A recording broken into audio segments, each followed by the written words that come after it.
এক রাজা ছিল যে আকাশের দিকে তাকিয়ে বলেছিল, আমাকে থামাবে কে? মরুভূমির মাঝে এক ভয়ঙ্কর শক্তিশালী জাতি ছিল। তারা আকাশ ছোঁয়া প্রাসাদ বানাত, কেউ তাদের হারাতে পারত না। তারা ভাবত, আমরাই সবচেয়ে শক্তিশালী।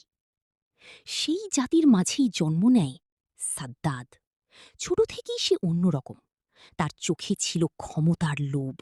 সে ভাবত, আমি সবার উপরে উঠব। সময়ের সাথে সে রাজা হল। হাজার মানুষ তার সামনে মাথা নত করল। ধীরে ধীরে সে বিশ্বাস করতে শুরু করল, আমি যা বলি সেটাই সত্য। একদিন সে প্রাসাদের চূড়ায় দাঁড়াল, চারদিকে তাকালো। বিশাল রাজ্য, অসংখ্য মানুষ। তারপর মরুভূমির বুকে এক হারানো সভ্যতা। অনেক অনেক বছর আগে, আজ থেকে হাজার হাজার বছর পূর্বে, আরব উপদ্বীপের দক্ষিণ প্রান্তে ছিল এক বিস্তীর্ণ মরুভূমি। চারদিকে শুধু বালুর ঢেউ, গরম হাওয়া আর দিগন্তজোড়া শূন্যতা। কিন্তু এই নির্জন মরুভূমির মাঝেই গড়ে উঠেছিল এক আশ্চর্য সভ্যতা, আদ জাতি। তারা সাধারণ কোনো জাতি ছিল না। তাদের দেহ ছিল সুঠাম, লম্বা এবং শক্তিশালী। তাদের কণ্ঠ ছিল বজ্রের মতো, আর তাদের শক্তি ছিল পাহাড়ের মতো দৃঢ়। তারা শুধু শক্তিশালীই ছিল না, তারা ছিল অসাধারণ নির্মাতা। তারা এমন সব বিশাল প্রাসাদ তৈরি করত যার স্তম্ভগুলো এত উঁচু ছিল যে দূর থেকে দেখলে মনে হতো আকাশ ছুঁয়ে ফেলেছে। তাদের শহরগুলো ছিল পরিকল্পিত, প্রশস্ত রাস্তা, সুসজ্জিত প্রাসাদ আর বিশাল স্থাপনায় ভরপুর। তারা মরুভূমির কঠিন পরিবেশকেও জয় করে নিয়েছিল। ঝড় তাদের থামাতে পারত না, খরা তাদের ভাঙতে পারত না। তাদের কাছে মনে হতো, আমরাই সবচেয়ে শক্তিশালী, আমাদের কিছুই ক্ষতি করতে পারবে না। কিন্তু এই শক্তির মাঝেই লুকিয়েছিল এক ভয়ঙ্কর দুর্বলতা। তারা তাদের সৃষ্টিকর্তাকে ভুলে গিয়েছিল। তারা নিজেদের বানানো মূর্তির সামনে মাথা নত করত, আর নিজেদের শক্তিকেই সর্বোচ্চ মনে করত। তাদের হৃদয় কৃতজ্ঞতার জায়গায় জন্ম নিয়েছিল অহংকার। এই জাতির মাঝেই একদিন জন্ম নেয় এক শিশু, সাদ্দাত। ভিন্ন ধরনের শিশু। সাদ্দাত জন্মের পর থেকেই অন্যদের থেকে আলাদা ছিল। তার চোখ ছিল গভীর, যেন সে সবকিছু বুঝতে পারে। তার আচরণে ছিল এক অদ্ভুত দৃঢ়তা। অন্যান্য শিশুরা যেখানে খেলাধুলা নিয়ে ব্যস্ত থাকত, সাদ্দাত সেখানে চারপাশ পর্যবেক্ষণ করত। সে সবসময় বড়দের কাজ লক্ষ্য করত, কিভাবে তারা সিদ্ধান্ত নেয়, কিভাবে তারা শাসন করে। তার মনে তখন থেকেই এক চিন্তা জন্ম নিচ্ছিল, আমি অন্যদের মতো না, আমি আরও বড় কিছু করব। রাজপ্রাসাদের জীবন। সাদ্দাদের পিতা ছিলেন একজন শক্তিশালী শাসক। রাজপ্রাসাদে তার জীবন ছিল বিলাসিতায় ভরা। সোনার বাসন, রত্নখচিত দেয়াল, দাসদাসী, সবকিছু তার কাছে ছিল স্বাভাবিক। ছোট থেকেই সে দেখত মানুষ কিভাবে তার পিতার সামনে মাথা নত করে, কিভাবে সবাই রাজাকে ভয় করে, কিভাবে এক কথায় হাজার মানুষের ভাগ্য নির্ধারণ হয়। এই দৃশ্যগুলো তার মনে গভীরভাবে গেঁথে যায়। সে বুঝতে শুরু করে, ক্ষমতা মানেই সবকিছু। স্বপ্নের বীজ। একদিন ছোট সাদ্দাত তার পিতাকে জিজ্ঞেস করল, সবাই তোমার কথা কেন শুনে? তার পিতা হেসে বললেন, কারণ আমি এই দেশের রাজা। সেদিন সাদ্দাদের মনে একটা বীজ বপন হল, আমাকেও রাজা হতে হবে, কিন্তু শুধু রাজা না, সবচেয়ে বড় রাজা। যুবক সাদ্দাদ। সময় দ্রুত কেটে গেল। সাদ্দাত যুবক হল, সাহসী, শক্তিশালী এবং বুদ্ধিমান। সে যুদ্ধ শিখল, কৌশল শিখল, মানুষকে নিয়ন্ত্রণ করা শিখল। তার মধ্যে নেতৃত্বের ক্ষমতা এতটাই স্পষ্ট ছিল যে সবাই তাকে ভবিষ্যৎ রাজা হিসেবে দেখতে শুরু করল।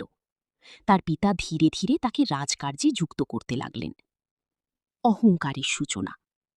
কিন্তু এখান থেকেই শুরু হলো তার পতনের প্রথম ধাপ। মানুষ তাকে প্রশংসা করতে লাগল, আপনি অসাধারণ, আপনার মতো কেউ নেই। প্রথমে সে এগুলো শুনে লজ্জা পেত, কিন্তু ধীরে ধীরে সে এগুলো বিশ্বাস করতে শুরু করল। সে ভাবল, হয়তো সত্যিই আমি অন্যদের চেয়ে আলাদা। এই ভাবনাই ধীরে ধীরে অহংকারে পরিণত হল। সিংহাসনে আরোহণ। অবশেষে সেই দিন এলো। তার পিতা মারা গেলেন। পুরো রাজ্যে শোক নেমে এলো। কিন্তু তার সাথে সাথে প্রস্তুতি শুরু হলো নতুন রাজার জন্য। সাদ্দাত সিংহাসনে বসল। সেদিন রাজপ্রাসাদ ছিল আলোয় ভরা। মানুষ আনন্দ করছিল, সৈন্যরা সারিবদ্ধ হয়ে দাঁড়িয়েছিল। সাদ্দাত সোনার সিংহাসনে বসে চারদিকে তাকালো। তার সামনে হাজার হাজার মানুষ মাথা নত করে দাঁড়িয়ে আছে। সেই মুহূর্তে তার মনে এক অনুভূতি জন্ম নিল, আমি সবার উপরে। ক্ষমতার নেশা। প্রথম দিকে সে ভালো শাসক হওয়ার চেষ্টা করেছিল, কিন্তু সময়ের সাথে সাথে তার চারপাশ বদলে গেল। মন্ত্রীদের কেউ সত্য কথা বলতো না, সবাই শুধু তাকে খুশি রাখতে চাইত। কেউ তার ভুল ধরিয়ে দিত না। ধীরে ধীরে সে বিশ্বাস করতে শুরু করল, আমি যা বলি তাই সত্য, আমার সিদ্ধান্তই শেষ সিদ্ধান্ত। সেই ভয়ঙ্কর মুহূর্ত। একদিন বিকেলে সূর্য যখন অস্ত যাচ্ছিল, সাদ্দাত তার প্রাসাদের সর্বোচ্চ মিনারে উঠে দাঁড়াল। চারদিকে তাকিয়ে সে দেখল বিশাল শহর, অসংখ্য মানুষ, তার ক্ষমতার বিস্তার। সে হালকা হেসে বলল, এই পুরো পৃথিবী আমার অধীনে, আমাকে থামাবে কে? এই প্রশ্নটাই ছিল তার জীবনের সবচেয়ে বড় ভুল, কারণ সে জানত না তার এই অহংকারের উত্তর খুব শীঘ্রই আসতে চলেছে। পার্ট 2। সত্যের ডাক আর অহংকারের আগুন। মরুভূমির সেই বিশাল রাজ্যে তখন সাদ্দাদের শাসন একদম অপ্রতিরোধ্য। তার আদেশ মানা মানেই জীবন, আর অমান্য করা মানেই মৃত্যু। চারদিকে শুধু তাঁর নাম, তাঁর ক্ষমতা, তাঁর ভয়। মানুষ তার সামনে মাথা নত করত, কিন্তু হৃদয়ের ভেতরে এক অদৃশ্য শূন্যতা ধীরে ধীরে বাড়ছিল, কারণ তারা সত্যপথ থেকে অনেক দূরে সরে গিয়েছিল। আদ জাতির পতনের শুরু। আদ জাতি একসময় ছিল শক্তিশালী, উন্নত এবং গর্বিত, কিন্তু এখন তারা মূর্তির সামনে মাথা নত করছে। অন্যায়ের বিরুদ্ধে কেউ কথা বলছে না। দুর্বলদের ওপর অত্যাচার বেড়ে গেছে। ধন সম্পদ তাদের চোখ ঢেকে ফেলেছিল। তারা ভাবত, আমাদের কিছুই হবে না, আমরা চিরকাল এমনই থাকব। কিন্তু ইতিহাসে এমন কোনো জাতি নেই যারা অহংকার করে টিকে থাকতে পেরেছে।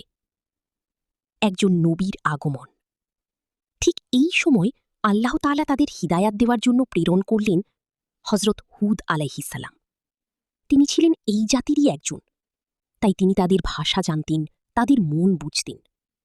একদিন তিনি মানুষের মাঝে দাঁড়িয়ে বললেন, হে আমার জাতি, তোমরা এক আল্লাহর ইবাদত করো, তিনি ছাড়া তোমাদের কোনো উপাস্য নেই। তাঁর কণ্ঠে ছিল দৃঢ়তা, কিন্তু তাতে ছিল মমতাও। সত্যের কথা। হুদ আলাইহিসসালাম বললেন, তোমাদের এই শক্তি, এই সম্পদ সবই আল্লাহর দান। তোমরা কেন অহংকার করছো? তোমরা কেন মূর্তির সামনে মাথা নত করছো, যেগুলো নিজেরাই কিছু করতে পারে না? মানুষ তার কথা শুনে থমকে গেল। কেউ কেউ ভাবতে শুরু করল, তিনি কি সত্যিই ঠিক বলছেন? অস্বীকার ও উপহাস। কিন্তু বেশিরভাগ মানুষ হাসতে শুরু করল। তারা বলল, তুমি আমাদের কি শেখাবে? আমরা তো অনেক শক্তিশালী। তাদের চোখে সত্যের কোনো মূল্য ছিল না। সাদ্দাদের দরবারে ডাকা হল। এই খবর খুব দ্রুত পৌঁছে গেল সাদ্দাদের কাছে। সে রেগে উঠল, তার চোখ লাল হয়ে গেল, কণ্ঠ কঠিন হয়ে উঠল। সে বলল, ওই মানুষটাকে আমার সামনে নিয়ে আসো। মুখোমুখি সাক্ষাৎ। রাজপ্রাসাদের বিশাল দরবারে আনা হল হজরত হুদ আলাইহিসসালামকে। চারদিকে নিস্তব্ধতা। সাদ্দাত সিংহাসনে বসে তাকে দেখছিলে। তার চোখে ছিল অবজ্ঞা। সে ধীরে ধীরে বলল, তুমি কি সেই ব্যক্তি যে আমার জাতিকে বিভ্রান্ত করছে? হুদ আলাইহিসসালাম শান্তভাবে বললেন, আমি বিভ্রান্ত করছি না, আমি সত্যের পথে ডাকছি। সত্য বনাম অহংকার। সাদ্দাত হেসে উঠল, সত্য? তুমি আমাকে সত্য শেখাবে? হুদ আলাইহিসসালাম বললেন, সত্য একটাই, আল্লাহ এক, তুমি তার বান্দা, তার দাস। এই কথা শুনে দরবারে চাপা উত্তেজনা ছড়িয়ে পড়ল। সিয়া। সাদ্দাত উঠে দাঁড়াল। আমি এই রাজ্যের রাজা, আমার আদেশেই সবকিছু চলে। তুমি বলছো আমার ওপরে আর কেউ আছে? হুদ আলাইহিসালাম দৃঢ় কণ্ঠে বললেন, হ্যাঁ, তিনি আল্লাহ। তিনি চাইলে মুহূর্তেই তোমার সবকিছু শেষ হয়ে যাবে। জান্নাতের বর্ণনা। এরপর হুদ আলাইহিসাল্লাম জান্নাতের কথা বলতে শুরু করলেন। সেখানে থাকবে এমন সুখ যা এই পৃথিবীতে নেই। না থাকবে দুঃখ, না থাকবে ভয়, না থাকবে মৃত্যু। তার কথা শুনে অনেকেই মুগ্ধ হয়ে গেল। অহংকারের বিস্ফোরণ। হঠাৎ সাদ্দাত জোরে হেসে উঠল। তোমার সেই জান্নাত আমার দরকার নেই। দরবারে সবাই চমকে উঠল। সে আবার বলল, আমি নিজেই এমন জান্নাত বানাতে পারি। তার কণ্ঠে ছিল অহংকার, চোখে ছিল চ্যালেঞ্জ। এক ভয়ঙ্কর সিদ্ধান্ত। সে মন্ত্রীদের দিকে তাকিয়ে বলল, শুনে রাখো, আমি এমন একটি শহর বানাব যা তোমার সেই জান্নাতের থেকেও সুন্দর হবে। আমি প্রমাণ করব আমার শক্তির সামনে কিছুই অসম্ভব নয়। নীরব আতঙ্ক। দরবারে কেউ কিছু বলল না, কিন্তু সবার মনে ভয় ঢুকে গেল। কারণ তারা বুঝতে পারছিল এটা শুধু একটা শহর বানানো না, এটা আল্লাহর বিরুদ্ধে এক চ্যালেঞ্জ। শেষ সতর্কবার্তা। হুদ আলাইহিসালাম আবার বললেন, এখনো সময় আছে, তুমি ফিরে আসো, অহংকার ছেড়ে দাও। কিন্তু সাদ্দাত মুখ ফিরিয়ে নিল।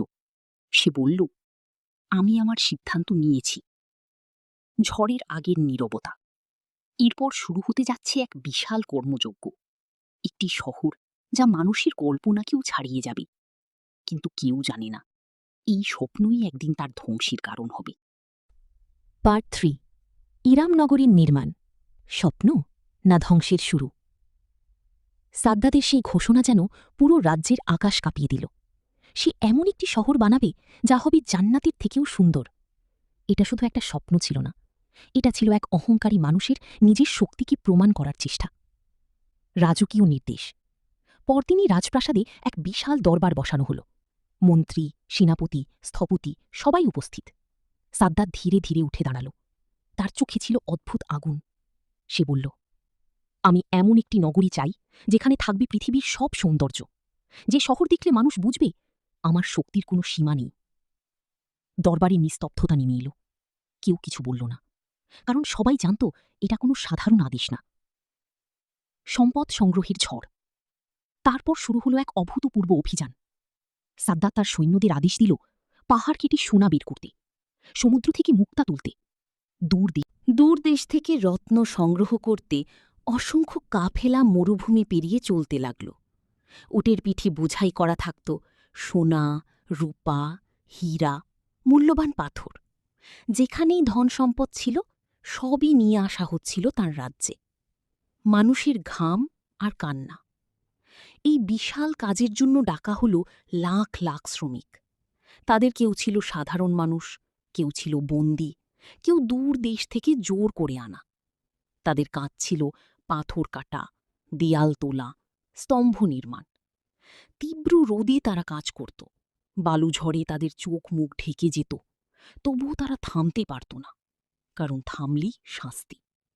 অনেকেই ক্লান্ত হয়ে পড়ে যেত, অনেকেই অসুস্থ হয়ে যেত, কেউ কেউ আর কখনো বাড়ি ফিরতে পারত না। কিন্তু সাদ্দাদের স্বপ্ন থামেনি। স্বপ্নের শহর গড়ে ওঠা। বছরের পর বছর কেটে যেতে লাগল। ধীরে ধীরে মরুভূমির মাঝখানে গড়ে উঠতে লাগল এক বিশাল শহর, ইরাম। প্রথমে তৈরি হল তার বিশাল ফটক, তারপর উঁচু দেয়াল, বিশাল প্রাসাদ, অসংখ্য স্তম্ভ। স্তম্ভগুলো এত উঁচু ছিল যে দূর থেকে দেখলে মনে হতো আকাশ ছুঁয়ে ফেলেছে। অলঙ্করণের বিস্ময়। এই শহরের প্রতিটি জিনিস ছিল আলাদা। দেয়ালগুলোতে বসানো ছিল হীরা, মুক্তা, রঙিন রত্ন। সূর্যের আলো পড়লে পুরো শহর ঝলমল করত। রাতে চাঁদের আলোয় শহরটা এমন লাগত যেন আকাশের তারা মাটিতে নেমে এসেছে। সুগন্ধে ভরা বাতাস। সাদ্দাত চেয়েছিল এই শহর শুধু সুন্দর না, এটা যেন অনুভূতিতেও স্বর্গের মতো হয়। তাই সে আদেশ দিল, মাটির নিচে কস্তুরী আর জাফরান ব্যবহার করো। ফলে শহরের বাতাস সবসময় সুগন্ধে ভরে থাকত। যে কেউ সেখানে হাঁটলে মনে করত এটা বাস্তব না, স্বপ্ন। অদ্ভুত নদী। শুধু এখানেই থামেনি সাদ্দাত। সে বলল, নদীগুলো সাধারণ হবে না। তার আদেশে তৈরি করা হলো দুধের মতো সাদা প্রবাহ, মধুর মতো মিষ্টি স্রোত, সুস্বাদু পানীয়র ধারা। মানুষ এগুলো দেখি অবাক হয়ে যেত। বাগান ও শান্তি। শহরের চারপাশে তৈরি করা হলো বিশাল বাগান। সেখানে লাগানো হলো ফলের গাছ, খেজুর গাছ, রঙিন ফুল। পাখিরা গান গাইত, বাতাসে ফুলের ঘ্রাণ ভেসে বেড়াত। সব মিলিয়ে শহরটা যেন জীবন্ত এক স্বপ্ন। অহংকারের চূড়ান্ত রূপ। অবশেষে বহু বছর পর শহরটি সম্পূর্ণ হল। সাদ্দাদ শহরের সামনে দাঁড়িয়ে তাকিয়ে রইল। তার চোখে তখন বিস্ময়, কিন্তু তার থেকেও বেশি ছিল গর্ব।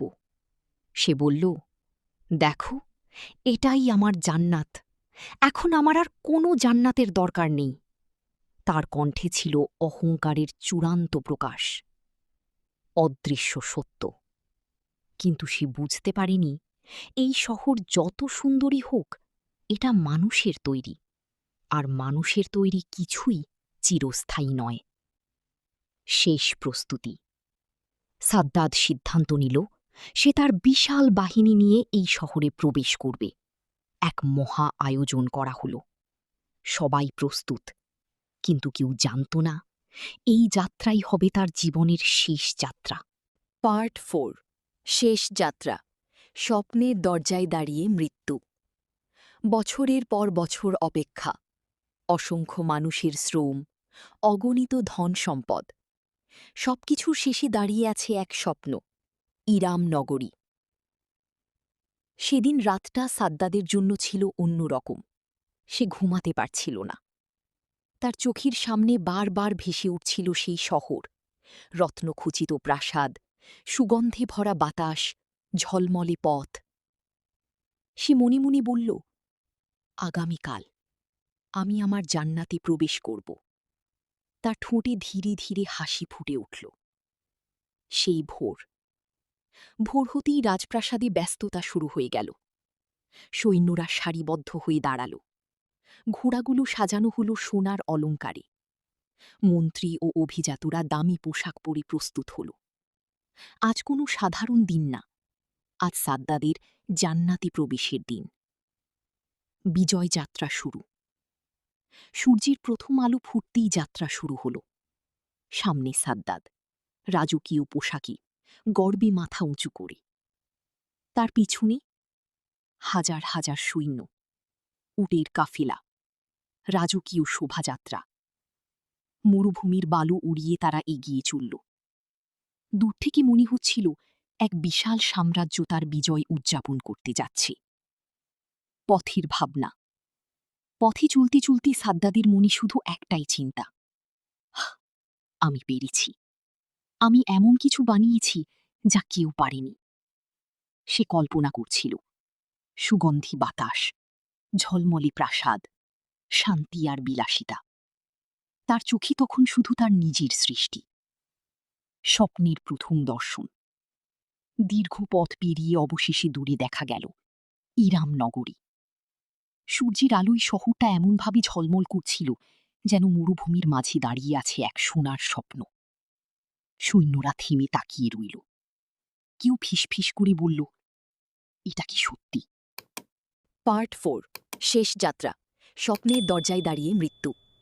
বছরের পর বছর অপেক্ষা, অসংখ্য মানুষের শ্রম, অগণিত ধন সম্পদ। সবকিছুর শেষে দাঁড়িয়ে আছে এক স্বপ্ন, ইরাম নগরী। সেদিন রাতটা সাদ্দাদের জন্য ছিল অন্যরকম। সে ঘুমাতে পারছিল না। তার চোখের সামনে বারবার ভেসে উঠছিল সেই শহর, রত্নখচিত প্রাসাদ, সুগন্ধে ভরা বাতাস, ঝলমলে পথ। সে মনে মনে বলল, আগামীকাল আমি আমার জান্নাতে প্রবেশ করব। তার ঠোঁটে ধীরে ধীরে হাসি ফুটে উঠল। সেই ভোর। ভোর হতেই রাজপ্রাসাদে ব্যস্ততা শুরু হয়ে গেল। সৈন্যরা সারিবদ্ধ হয়ে দাঁড়াল। ঘোড়াগুলো সাজানো হল সোনার অলঙ্কারে। মন্ত্রী ও অভিজাতরা দামি পোশাক পরে প্রস্তুত হল। আজ কোনো সাধারণ দিন না, আজ সাদ্দাদের জান্নাতে প্রবেশের দিন। বিজয় যাত্রা শুরু। সূর্যের প্রথম আলো ফুটতেই যাত্রা শুরু হলো। সামনে সাদ্দাদ, রাজকীয় পোশাকে, গর্বে মাথা উঁচু করে। তার পিছনে হাজার হাজার সৈন্য, উটের কাফেলা, রাজকীয় শোভাযাত্রা। মরুভূমির বালু উড়িয়ে তারা এগিয়ে চলল। দূর থেকে মনে হচ্ছিল এক বিশাল সাম্রাজ্য তার বিজয় উদযাপন করতে যাচ্ছে। পথের ভাবনা।